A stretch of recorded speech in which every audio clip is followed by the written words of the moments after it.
What's going on, guys? Today we're going to show you how to reset a Fiat Scudo service reminder. Pretty simple. Car's running at the moment, so all you want to do, switch the ignition off, press and hold this button, flick the ignition on, and you'll see a timer appear here, and it will count down.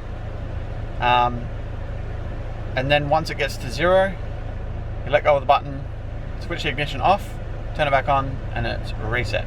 So I'll demonstrate that for you now. So I'll just put the phone down. So I'll turn the car off, press and hold this button, and then we'll flick the ignition to the on position.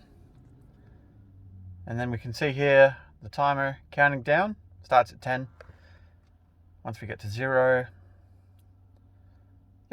we let go, and then we flick this off and back on, and we've reset the ignition. It's pretty crazy that all these lights are flashing. I record in 4K at 30 frames a second. Not sure what's going on here. It looks like the car's having a SPAC attack. But anyway, that's how you reset a service reminder for a Fiat Scudo. Should be about the years of 2010. Just match the cluster to your vehicle, and that'll be all you need. Cheers, guys. Have a great day.